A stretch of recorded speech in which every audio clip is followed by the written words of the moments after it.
Aku menemukan tim nasional terburuk dari setiap benua. Jadi, dalam video ini, kita akan melihat negara paling lemah di Amerika, Afrika, Asia, Eropa, dan bahkan Oseania. Sementara Argentina dan Prancis berada di puncak, ada negara-negara di dasar gunung es sepak bola yang sebagian besar orang bahkan belum pernah dengar.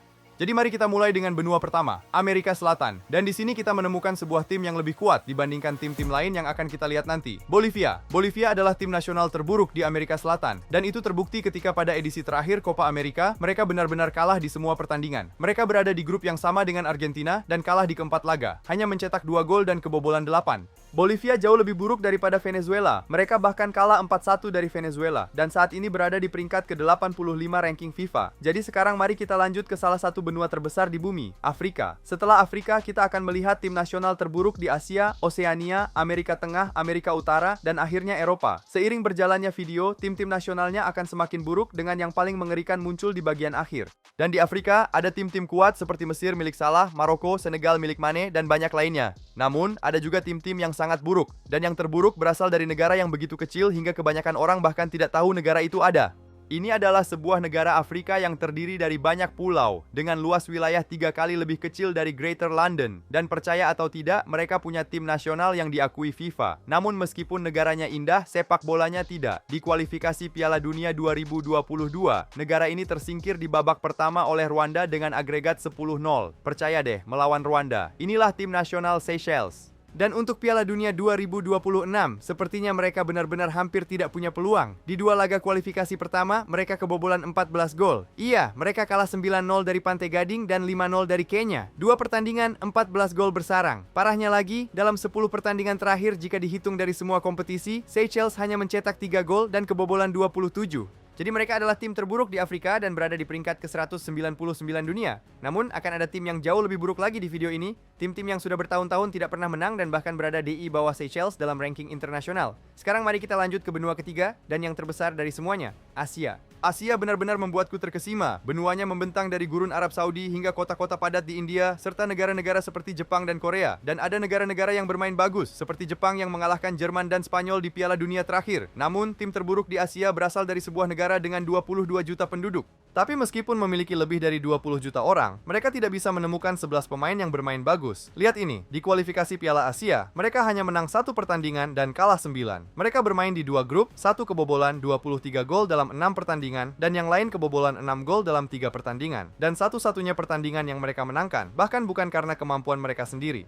Itu terjadi melawan Macau ketika mereka diberi kemenangan 3-0 karena Macau benar-benar tidak datang. Negara ini disebut Sri Lanka, dan untuk menunjukkan betapa parahnya kondisi sepak bola Sri Lanka, kemenangan terakhir mereka di pertandingan normal adalah melawan Nepal pada Desember 2015. Sejak saat itu, mereka bermain 30 pertandingan, mencetak 14 gol dan kebobolan 73. Tidak ada satupun dari pertandingan ini yang melawan tim raksasa, hanya melawan negara-negara Asia lain seperti Uzbekistan dan Thailand. Bahkan kalah 8-0 dari Korea Selatan. Dan di peringkat FIFA, mereka berada di posisi ke-204. Mungkin terdengar mustahil punya tim yang lebih buruk, tapi percaya atau tidak, ada. Di video ini kita akan melihat 4 benua lainnya, dengan 3 di antaranya memiliki tim yang bahkan lebih buruk dari Sri Lanka. Dan sebelum kita menuju Amerika Tengah, Amerika Utara, dan Eropa, sekarang mari kita ke benua terkecil, Oseania. Sementara Australia adalah yang terbaik dari Oseania, yang terburuk adalah bukan seperti yang kamu bayangkan. Kalau kamu pikir Sri Lanka sudah buruk, tunggu sampai kamu lihat mereka. Ini adalah tim nasional dari sebuah wilayah AS di luar negeri, dan meskipun hanya sebuah wilayah yang tidak sepenuhnya merdeka, mereka diakui oleh FIFA. Julukan mereka adalah Matao, yang berarti sang bangsawan. Dan meskipun secara resmi mereka berada di Oseania, mereka terafiliasi dengan Konfederasi Sepak Bola Asia. Karena Asia lebih dekat daripada negara-negara Oseania lainnya, mereka bermain di AFC. Tapi secara geografis, mereka berasal dari Oseania. Dan ini adalah Guam. Gila, tim nasional Guam begitu buruk hingga dalam 10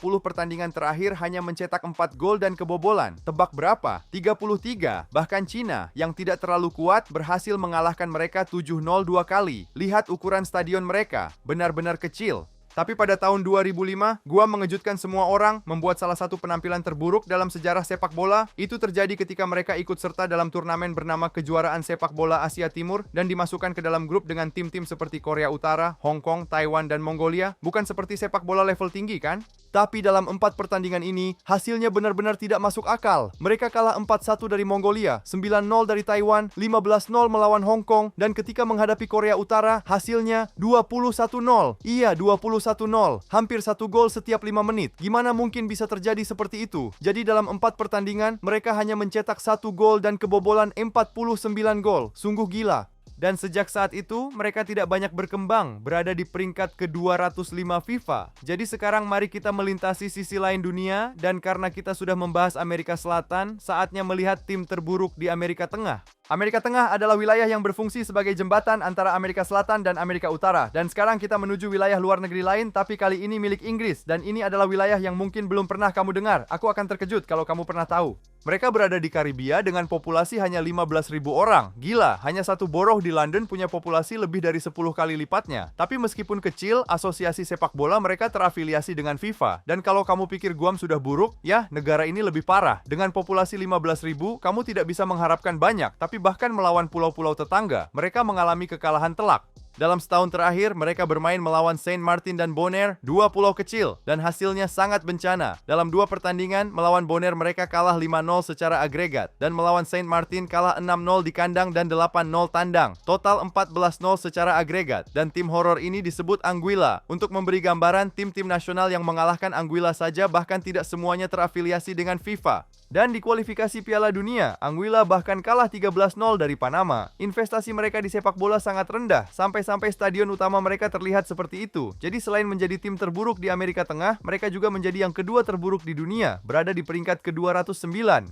Setidaknya mereka pernah menang beberapa pertandingan resmi. Tim terburuk yang akan muncul di akhir video ini memecahkan rekor karena tidak pernah menang dalam pertandingan resmi sepanjang sejarahnya. Sekarang mari kita naik ke peta dan membahas Amerika Utara. Di antara Amerika Serikat, Meksiko, dan Kanada. Yang peringkatnya paling rendah adalah Kanada, 48. Tapi tunggu sebentar. Kalau kita memperbesar peta, kita akan melihat ada sebuah pulau sangat kecil, 1000 km dari pantai Amerika Serikat. Ini adalah wilayah Inggris di luar negeri di Amerika Utara, dan percaya atau tidak, mereka memiliki tim nasional sendiri. Ini adalah tempat di mana banyak jutawan tinggal dan PDB per kapitanya jauh lebih tinggi daripada Amerika Serikat. 63.000 orang tinggal di sana, dan tim mereka bertanding di kompetisi CONCACAF, Bermuda. Sepanjang sejarah, Bermuda hanya berhasil lolos ke Gold Cup sekali pada 2019 dan tersingkir di babak grup. Pemain mereka tidak benar-benar bermain di klub-klub besar. Penyerang saat ini dengan caps terbanyak adalah seorang pria bernama Reggie Lambe, yang bermain untuk Braintree Town di divisi ke-6 Inggris. Setidaknya, kapten mereka Naki Wells bermain untuk Bristol City di Championship. Beberapa pemain mereka bahkan hanya bermain untuk tim-tim kecil di Bermuda. Jadi, Bermuda berada di peringkat ke-171 dunia. Sekarang mari kita lihat tim nasional terburuk sepanjang masa, dan mereka bermain di benua dengan kompetisi terbesar dan pemain-pemain terbaik, Eropa. Ini adalah tim yang begitu buruk sehingga dalam 204 pertandingan sepanjang sejarahnya, mereka hanya menang sekali. Dan untuk sampai ke negara ini, kita harus masuk ke Italia dan menuju sebuah wilayah kecil bernama Republik San Marino. Kamu akan terkesima dengan angka-angka mereka. San Marino adalah negara yang dikelilingi oleh Italia, dan meskipun mereka bermain di benua terkuat dalam sepak bola, kebanyakan pemain punya pekerjaan normal dan hanya bermain untuk tim-tim kecil di Liga San Marino. Sejak San Marino bergabung dengan UEFA, mereka memecahkan rekor negatif. Mereka telah bermain 8 kualifikasi Piala Dunia dan 9 kualifikasi Euro, tapi dalam semua tahun itu tidak pernah menang satu pun pertandingan. San Marino kalah di semua pertandingan. Secara harfiah, hanya kekalahan tanpa kemenangan dan tanpa hasil imbang di kualifikasi Piala Dunia 2006, 2010, 2014, 2018, dan 2022. Pertandingan terakhir kualifikasi Piala Dunia yang tidak mereka kalahkan adalah seri melawan Latvia pada 2001. Dalam 34 tahun berkompetisi, San Marino hanya meraih 1 kemenangan, 9 seri, dan 194 kekalahan. Itu benar-benar tidak masuk akal. Satu-satunya kemenangan mereka adalah melawan Liechtenstein dalam pertandingan persahabatan pada 2004. Jadi mereka berada di peringkat terakhir di ranking FIFA.